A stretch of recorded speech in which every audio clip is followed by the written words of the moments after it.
คุณผู้ชมคะมาดูเรื่องของสุขภาพกันบ้างนะคะพูดถึงเรื่องเกี่ยวกับโรคกระดูกพรุนแล้วก็ข้อเสื่อมเนี่ยจะเป็นผู้หญิงมากกว่าผู้ชายแล้วก็ผู้หญิงเนี่ยนะคะจะเป็นเมื่ออายุมากขึ้น70%ถึง 80%ทีนี้มาดูวิธีการว่าจะทำยังไงไม่ให้ร่างกายของเราเนี่ยเป็นโรคกระดูกพรุนนะคะเป็นข่าวดีค่ะเพราะว่านักวิจัยของมหาวิทยาลัยเชียงใหม่เนี่ยสามารถค้นพบวิธีการที่จะยับยั้งเรื่องของข้อเสื่อมกระดูกพรุนได้แล้วโดยที่ไม่ใช้ยาด้วยนะคะแล้วก็ได้ผลเนี่ยเทียบเท่ากับยาในต่างประเทศเลยค่ะแหมคราวนี้นี่ถือว่าเป็นการค้นพบครั้งแรกของโลกเลยนะคะโดยนายปรัชญาคงทวีเลิศอาจารย์ประจำภาควิชาชีวเคมีคณะแพทยศาสตร์มหาวิทยาลัยเชียงใหม่ค่ะก็ได้เปิดเผยว่าการวิจัยและค้นพบวิธีการรักษาโรคกระดูกพรุนข้อเสื่อมโดยไม่ต้องพึ่งการใช้ยาครั้งนี้เป็นการต่อยอดจากการคิดค้นวิธีการฟื้นฟูเรื่องของเซลล์สมองและรักษาโรคมะเร็งจากการสกัดสารชื่อว่าเซซามีนเนี่ยออกมาจากเมล็ดงาดำค่ะและจากการทดลองด้วยการรักษาโรคอื่นๆเพื่อพิสูจน์เรื่องของผลการรักษา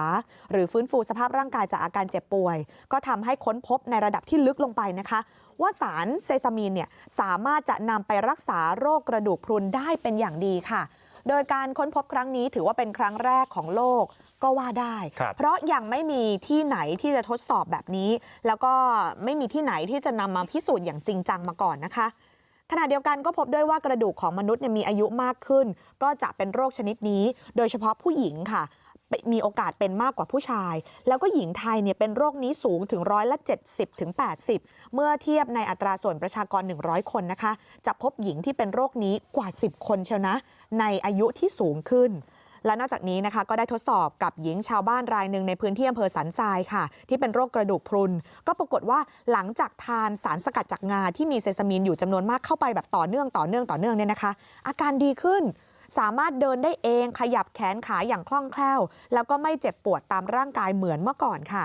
ดังนั้นคุณผู้ชมที่ชมอยู่ตอนนี้แล้วก็สนใจเนี่ยสามารถที่จะสอบถามข้อมูลเพิ่มเติมได้นะคะที่ภาควิชาชีวเคมีคณะแพทยศาสตร์มหาวิทยาลัยเชียงใหม่นั่นเองค่ะถือว่า